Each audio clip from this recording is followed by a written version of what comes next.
Hello, good morning, शुभ सकाळ, सुप्रभात। तर मग मी तुमच्यासोबत यापूर्वी 3 प्रकारचे मोदकाचे प्रकार शेअर केलेले आहेत।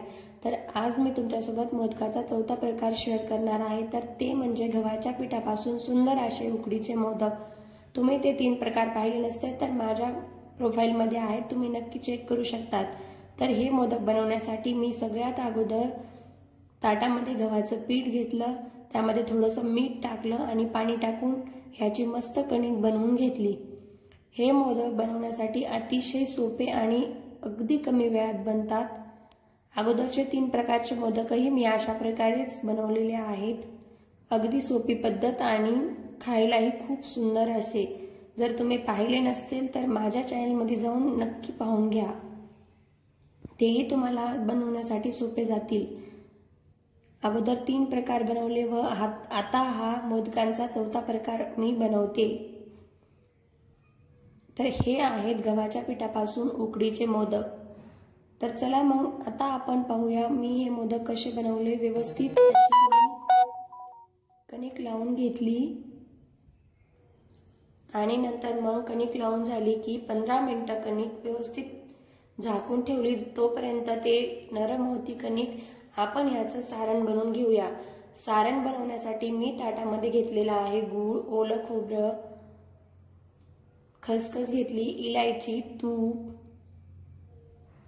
एवढं साहित्य मी मोदक बनवण्यासाठी घेतलेलं आहे। गॅसवर कढई गरम करून त्यामध्ये आपण 1 चमचा तूप टाकून घेऊया आणि नंतर आपण त्यामध्ये ओलं खोबरं टाकून घेऊया। ओलं खोबरं 2 मिनिटं परतून झालं की आपण त्यामध्ये खसखस टाकून घेऊया। खसखसही त्यामध्ये व्यवस्थित परतून घेऊयात। मंद आचेवर सर्व व्यवस्थित परतून घेऊ आणि नंतर आपण त्यामध्ये गूळ टाकून घेऊयात आणि थोडीशी इलायचीही टाकून घेऊयात। सर्व जिन्नस 4 ते 5 मिनिटं व्यवस्थित परतून घ्यायचे। तुम्ही पाहू शकतात अशा प्रकारे हे सर्व जिन्नस परतून घ्यायचे। हे सारण असं दिसतं आणि स्मेल तर खूप छान येते, याचा सुगंध खूप मस्त येतो। तर अशा प्रकारे आपण मोदकाचे सारण बनवून घ्यायचे आहे।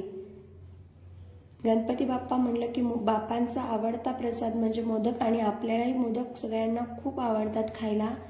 तर चला मग ही सोपे मोदक बनवायला आपण घेऊयात। 20 मिनिटं आपली कणिक नरम झालेली असेल त्याला हाताने थोडंसं पाटावर चोळून नंतर आपण त्याची गोल अशी पोळी लाटून घेऊयात आणि त्याला वाटी किंवा कशाच्याही सहाय्याने छोट्याशा गोल बनवून घेऊयात, जेणेकरून सगळे मोदक एका साईजचे होतील।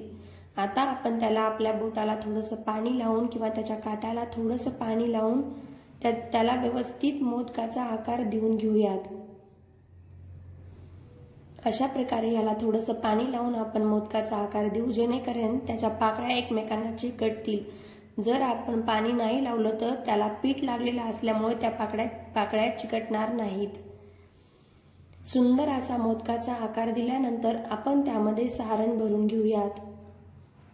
जेवढं भरपूर सारण भरतात तेवढा मोदक चविष्ट बनतो। मी अशा प्रकारे सुंदर सारण भरलेलं आहे आणि नंतर आपण अशा पद्धतीने मोदकाला मिळून घेऊयात। अगदी हलक्या हाताने मोदकाला असं मिळून घ्यायचं आणि सुंदर असा मोदक बनवून घ्यायचा। तुम्ही पाहू शकतात अगदी कमी वेळ आणि त्याला किती सुंदर आकार आलेला आहे।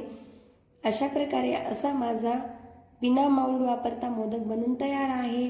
तुम्ही माऊलमध्ये पण हे मोदक बनवू शकतात, पण हाताने जास्त फास्ट होतात आणि मला प्रॅक्टिस आहे त्यामुळे मी हे हातानेच बनवले। थोडेसे मोदक बनवून झाले की आपण गॅसवर इडली पात्रामध्ये किंवा दुसरं तुमच्याकडे मोठं पातेलं वगैरे असेल तर त्यामध्ये पाणी गरम करून ठेवायचं आणि नंतर बाकीचे मोदक बनवून घ्यायचे। तोपर्यंत खाली ठेवलेलं पाणी गरम होऊन जातं।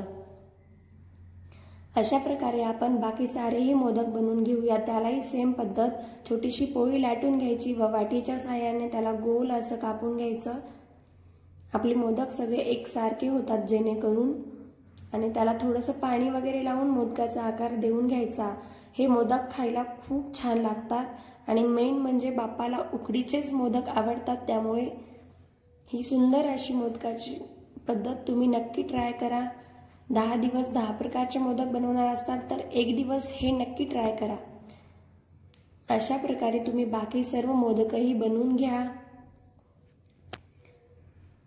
मी अशा प्रकारे मोदक बनवून घेतले व त्यामध्ये जेवढं सारण आपण भरू तेवढं टेस्ट येईल आणि सारण भरून असं वरच्या साईडला व्यवस्थित मिळून घ्यायचं आणि वरती निघालेला एक्स्ट्राचा जो भाग असतो तो काढून घ्यायचा, जेणेकरून तो दाटसर असतो तर व्यवस्थित शिजणार नाही, म्हणून तो वरचा थोडासा भाग काढून घ्यायचा आणि खालून त्याला बोटाने अशा प्रकारे छान असा आकार देऊन घ्यायचा।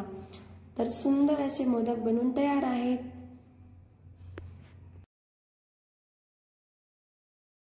आपले सर्व मोदक बनून तयार झाले की आता आपण इडली पात्रामधल्या प्लेट्स घेऊयात आणि त्या प्लेटला ब्रशच्या साहाय्याने व्यवस्थित तेल लावून घेऊयात।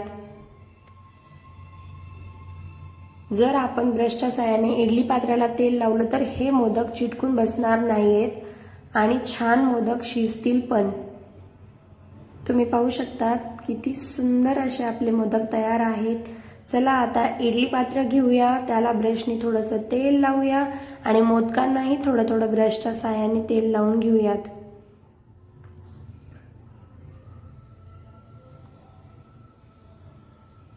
अशा पद्धतीने इडली पात्राला सावकाश तेल लावून घ्यायचं आणि वरतून थोडं थोडं मोदकांनाही तेल लावून घ्यायचं, जेणेकरून ते छान फ्राय होतील। ऑप्शनल आहे, नाही लावलं तरी ते छान असे उकडून निघतात मोदक। परत आपण एक एक करून असे सर्व मोदक इडली पात्रामध्ये ठेवूयात। मी थोडेसेच केलते, तुम्ही हवं तर तिन्ही इडली प्लेट्समध्ये मोदक बनवू शकता, तिन्हीमध्ये मोदक उकडतात छान।